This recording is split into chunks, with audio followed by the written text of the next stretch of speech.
2019年6月18日，湖南新晃，细雨蒙蒙。新晃一中的操场上，一台大型挖掘机正在不停地刨挖，机器的轰鸣声持续了整整一天，从早上8点一直挖到晚上9点多。操场的跑道被一层层掀开，土堆在周围越堆越高，围观的群众越聚越多。但挖了一天一夜，什么都没有挖到。在场的办案人员额头沁出了汗，大家都在赌一件事儿：16年前的某个深夜，有人在这片操场上挖了一个坑，把一个人埋了下去。但16年过去了，证据灭失，证人离世，口供为零。那个坑到底还在不在？那具遗骸到底在不在这里？没有人知道。直到第二天下午5点多，挖掘机再次向下深挖，突然所有人同时停止了动作。在操场之下，一块头颅骨显露了出来，围观的群众发出一片惊呼。站在远处一直紧张等待的女孩再也控制不住，失声痛哭。她对记者说：“大家都在挖我的父亲，找我的父亲。”这句话后来也成为这个案件最令人痛心的句子。她叫邓玲，2019年她还不到30岁，而她失去父亲的那一年，她才13岁。2003年1月22日，距离春节还有8天，邓玲的父亲邓世平像往常一样去新晃一中上班。临走前，他托人熏了腊肉留作年货，还和家人商量好，要在最近几天把儿子的户口从怀化迁到新晃，方便监督他的学习。这天是53岁的邓世平最后一次离开家门，从此他再也没有回来。今天就请跟随小薇一起走进这起湖南新晃操场埋尸案。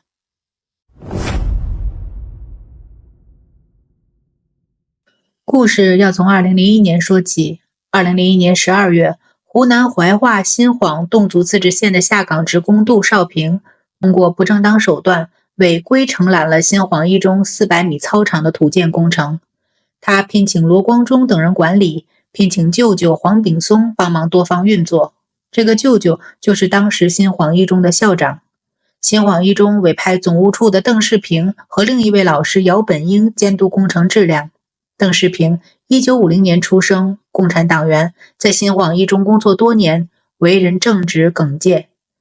在施工过程中，杜少平大量偷工减料，虚报工程款，承包合同金额为80万，但工程还没完工，就已经支付了140多万元。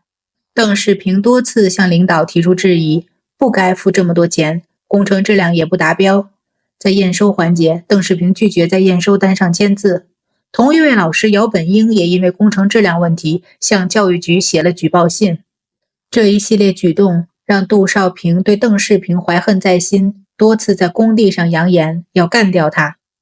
2003年1月22日上午8时，距离春节还有8天。邓世平和往常一样去新晃一中操场工地上班，身上只带着200多块钱，中午没有回家吃饭，晚上也没有回来。妻子在家等了一夜，第二天一早赶到学校，才知道邓世平22日中午以后再也没有离开过施工现场，而杜少平是最后一个和他在一起的人。更可疑的是，邓世平失踪当天，新晃下了雨，就在22日当晚，一台铲车冒雨作业，在操场上堆了20多分钟的土，把2个大坑填平了。一天前，操场上还没有任何堆土的迹象。一天后，操场某处的地面突然平整如新。邓世平失踪第二天，家人到新晃县公安局报案，但此案一直没有被正式立案，被定性为失踪。一个人大白天上班的，在校园工地上就这么无声无息地失踪了。邓世平的家人没有放弃，他们找遍了新晃县城，找遍了每一个可能的地方。邓世平的儿子邓兰兵在网上发帖寻找父亲，女儿邓玲和家人一次次去公安局、教育局反映情况，但等来的永远是一个模棱两可的答复：再查、再找、再等等。在邓玲后来的记忆中，从父亲失踪后，家里就彻底变了。母亲、弟弟和自己3个人在一起，可以不说一句话，连空气都是凝固的。更无奈的是，在案发数年之后，县公安局的一位负责人甚至对邓家人说，邓世平是离家出走的，家属要负主要责任。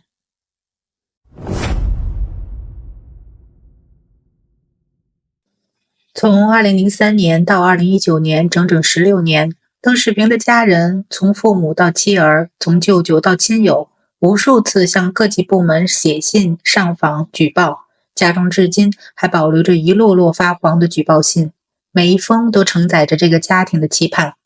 他们还做了一件更绝望的事，为了防止二次迫害，全家搬离了新皇省城。一个完整的家因为一个人的消失，永远的散开了。新晃县城里很多人其实都知道这件事儿。邓世平在某一天突然消失，当天晚上操场被堆土，包工头杜少平是校长的外甥。这些事情在当地传了16年，口口相传，但始终没有证据。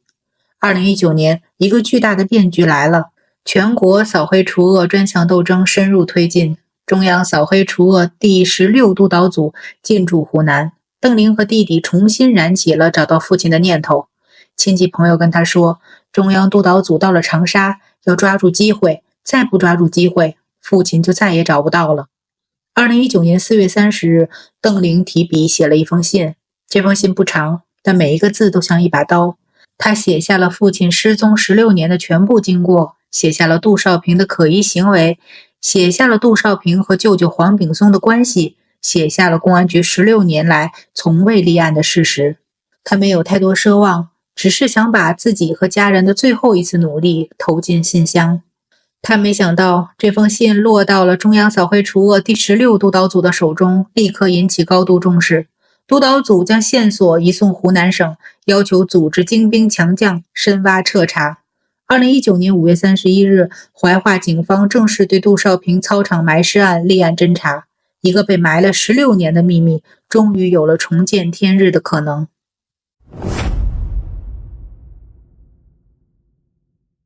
立案后，头号问题立刻浮出水面：如果邓世平已经死亡，遗骸在哪里？杜少平的同伙交代，当年人埋在操场下面，但16年过去了，操场跑道翻修过，教学楼改造过，在几万平方米的校园里找一具陈年尸骨，无异于大海捞针。挖还是不挖？2019年6月中旬，新晃一中还在正常上课，要挖操场必须停课，调来重型机械，在校园里挖出一个巨大的坑。更复杂的是，有官员认为挖学校操场会影响地方形象，让外界觉得当地治安不好，觉得当地公安办案不力。还有人认为，这不是我们这一届领导搞的，为什么要我们来背这个锅？在专题片的镜头中，办案人员坦然回忆了当时的阻力，但时任怀化市委书记彭国普最终拍板：再大的风险，再大的压力，再复杂再艰难，必须查，挖地3尺也要搞出来。2019年6月18日清晨，挖掘机开进了新晃一中操场。从早上8点开始，工人们和警员一起一点一点地向下挖掘。操场的跑道被掀开，泥土被一铲一铲地翻起。第一天挖到晚上9点多，什么都没有。那天晚上，邓玲在家坐立不安。她在专题片中说，挖了1天1夜，我在家里坐立不安。到了下午5点多钟，突然一下，所有的人都围过去，我就开始紧张了。第二天下午5点多，挖掘机挖到深约4米处，一片头颅骨从土壤中显露出来。在场的法医立即上前，现场鸦雀无声。站在远处的邓玲看到所有人突然围拢过去，一种说不清的预感涌上心头。他后来说，我在想，爸爸，我接你出来吧。法医在遗骸中提取了 DNA 样本，与邓世平的母亲、妻子和儿女的血液进行比对。鉴定结果确认，这具遗骸就是失踪16年的邓世平。消息传出，举国震惊，新晃一中的操场之下真的埋了一个人。面对铁证，杜少平的心理防线彻底崩溃，供述了2003年因工程质量问题与邓世平产生矛盾及杀人埋尸的全部犯罪经过。掩藏在地下的不仅是邓世平的尸骨，还有一张帮助杜少平脱罪16年的关系网。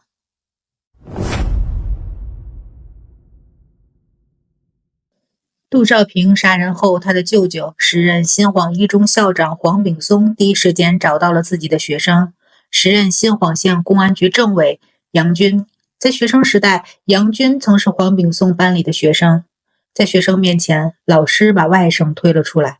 黄炳松提出了一笔交易，帮杜少平脱罪。在先后2次收下共计1万元现金后，杨军开始利用自己的职务之便，故意隐瞒证据，勾结市县2级办案人员不予立案。随后，黄炳松又拉拢腐蚀了怀化市和新晃县多名公职人员，在金钱、人情和关系网的扭曲之下，一起杀人案被定性为了失踪，一条人命被定格为家属离家出走。操场埋尸案被查清后，全国扫黑办工作组先后4下湖南现场督办。经深入调查，此案背后的保护伞和关系网被全部挖出。2019年11月26日，湖南省扫黑办通报，杜少平及其同伙罗光忠被依法逮捕，并以涉嫌故意杀人罪被提起公诉。涉及省、市、县3级的黄炳松等19名公职人员分别受到开除党籍、开除公职等处分，其中10人因涉嫌犯罪被依法逮捕，并移送审查起诉。2019年12月30日，湖南省靖州苗族侗族自治县人民法院对操场埋尸案相关公职人员渎职犯罪案一案公开宣判，黄炳松以徇私枉法罪被判处有期徒刑15年，杨军以徇私枉法罪被判处有期徒刑15年，其余8名涉案人员也分别被判13年至7年不等的有期徒刑。2020年4月，2审裁定驳回上诉，全案维持原判。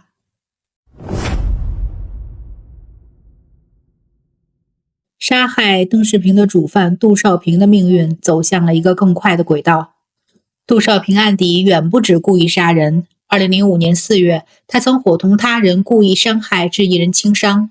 从2008年起，杜少平纠集多人组成恶势力犯罪集团，实施寻衅滋事、非法拘禁、聚众斗殴、强迫交易等犯罪13起。2019年12月17日至18日，怀化市中级人民法院一审对杜少平公开审理，并当庭宣判，以故意杀人罪、故意伤害罪、寻衅滋事罪、非法拘禁罪、聚众斗殴罪、强迫交易罪数罪并罚，决定执行死刑，剥夺政治权利终身，并处罚金人民币50万元。同案犯罗光忠以故意杀人罪被判处死刑，缓期2年执行。杜少平当庭提出上诉。2020年1月10日，湖南省高级人民法院2审裁定驳回上诉，维持原判，并将杜少平的死刑裁定依法报请最高人民法院核准。1月16日，最高人民法院裁定核准对杜少平的死刑判决。4天后，1月20日，遵照最高人民法院下达的执行死刑命令，湖南省怀化市中级人民法院对杜少平依法执行死刑。一个挪用工程质量款、偷工减料的包工头，一个因为被举报而杀人灭口的凶手，一个靠舅舅搭上保护伞横行16年的恶霸，终于在16年后用生命为他的罪行画上了句号。邓世平的家属代理律师周兆成曾对媒体说，家属最大的诉求就是希望杜少平和所有保护伞能够早日伏法，只有到那一天，邓世平老师才能真正入土为安，才能真正安息。案件结束后，家属多次提出申请，希望将邓世平评定为烈士，因为他是为捍卫学校工程质量、保护国家集体财产而被害的。2020年6月，最高检披露了该案的办案细节，其中提到，涉案公职人员多为刑侦工作者，反侦查能力强，少数人订立了攻守同盟。检察机关在首次提前介入的1周内，提出了近万字的补正建议书，审查了700多个小时的同步录音录像，确保全案快速顺利侦办。2021年3月26日，央视政论专题片《扫黑除恶，为了国泰民安》详细披露了此案侦办幕后的故事。邓玲首次以真实姓名出镜，她说：“你可以想象我当时是什么感受，大家都在挖我的父亲，找我的父亲。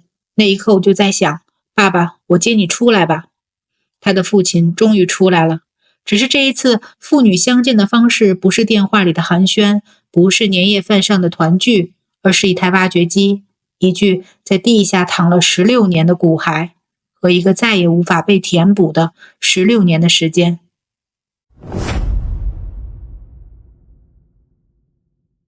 操场埋尸案轰动全国，掩藏在地下的不仅是邓世平的尸骨，还有一张帮助杜少平脱罪16年的关系网。这张网从县里拉到市里，从市里延伸到省里。